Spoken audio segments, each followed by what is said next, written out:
Do you believe in the existence of aliens or that they have communicated with humans more than once? It may be very difficult for you to believe this, but today's stories will surprise even the skeptics and hardliners. In this episode, you will learn about possible encounters with aliens. But before we get started, if you're new to the channel, please subscribe and turn on notifications to receive our new videos. Why wasn't there any alien confrontation with the government? Would they send missiles and jet fighters and arrest aliens? Many questions were raised at that time. On July 19, 1952, at around 11 in the evening, unidentified flying objects were seen flying near Washington Airport. Despite the shock of everyone who saw them, the officials were unable to do anything about it. The air traffic controller initially thought the flying objects were enemy missiles, but they soon realized their mistake. The objects were moving at incredibly high speeds, thousands of kilometers per hour, and were able to maneuver better than their jet fighters. They appeared and disappeared for a week, causing concern among not just the government, but also ordinary citizens. They witnessed this terrifying event and were unsure of how to handle it.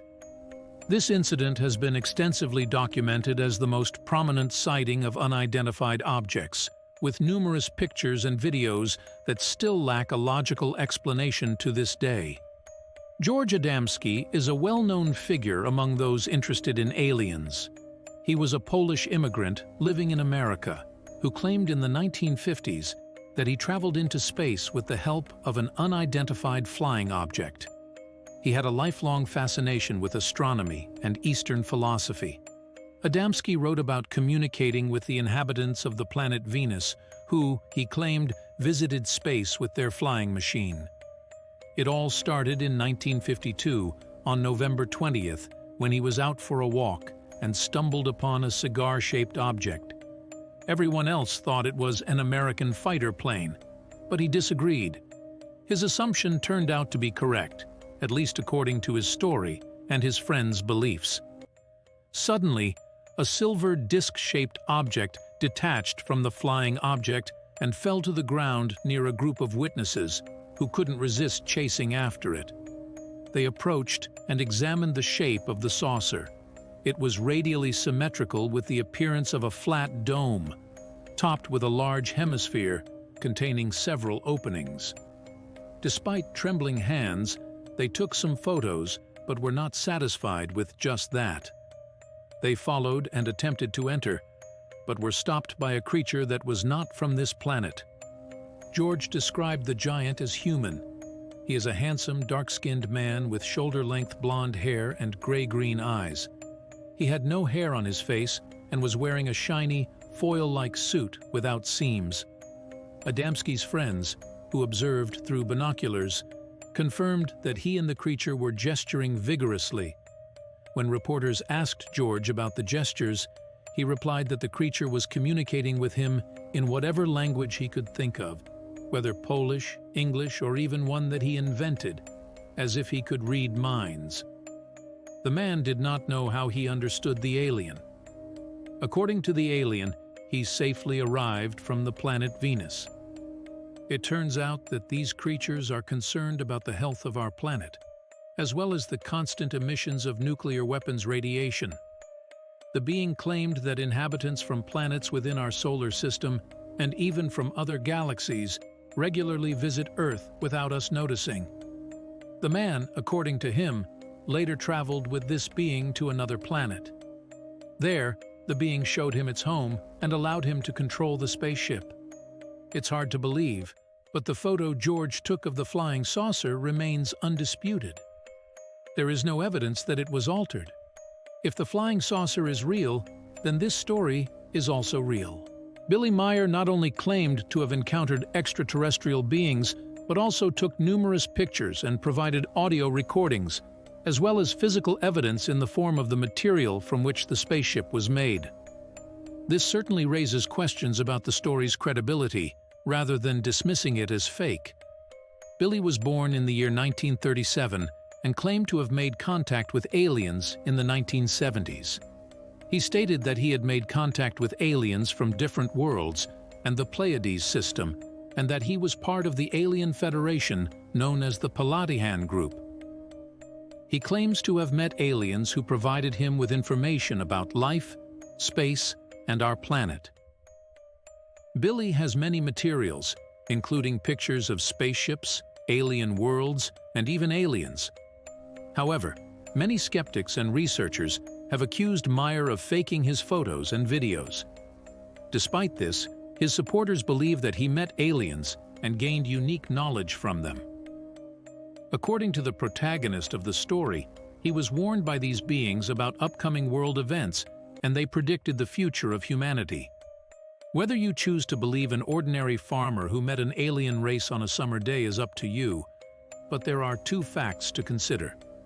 First, Billy's wife admitted in an interview after their divorce that her husband had falsified the data. Second, the photos underwent numerous tests, and none of them showed any signs of forgery. It's possible that the wife simply wanted to spite her husband. On September 14, 1994, a remarkable incident occurred near Ariel Primary School, located close to the town of Rua in Zimbabwe. Most encounters with aliens involve only a few witnesses, making them hard to believe, but this one was different. During recess, 60 students, aged between 5 and 12 years, were playing when they suddenly noticed numerous small, disc-shaped objects descending from the sky.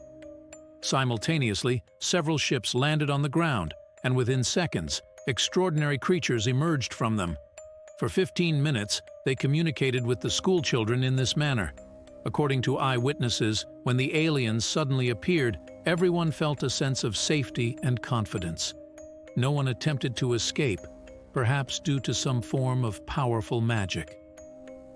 The students returned to their classroom without informing the teachers, but by the second day, the entire city was aware of the incident. One day, some children told their parents about an incident that had scared them. Despite thorough searches by the Air Force in the following weeks, no one was found. The reason people believed their story was because the children, who were interviewed separately and at different times, all said the same thing with only slight differences. Additionally, their drawings of the incident were also similar.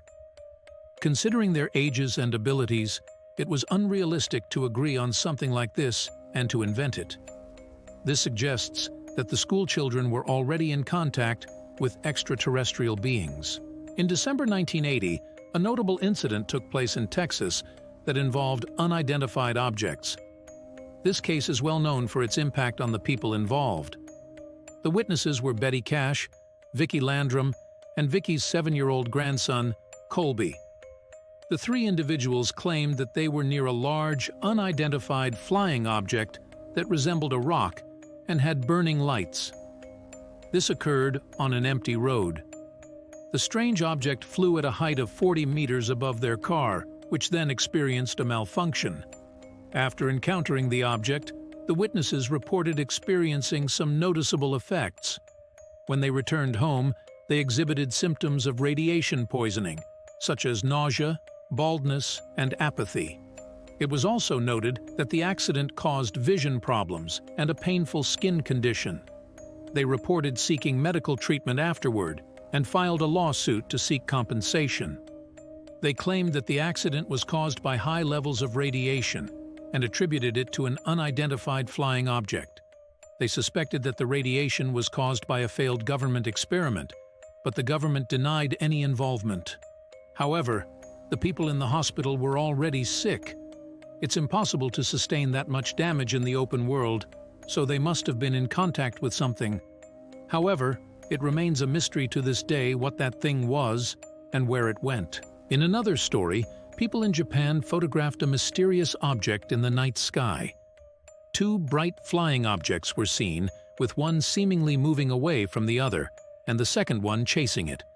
Their speed was incredibly fast, suggesting that they were not of human origin. The data was checked repeatedly, and no alterations were found. The next location where an unidentified flying object was photographed was on a beach, where an ordinary citizen on vacation captured the clearest daytime shots of alien beings in history. This is particularly interesting as the photographer was not a part of any historical or military forces. There are two unidentified flying objects in the video, and they are different from each other. One is in the shape of a disc, while the other is in the shape of a triangle. I don't know if this is true or not, but it could very well be. That's it for now. Let me know in the comments if you believe any of these clips. Thank you for watching and see you later.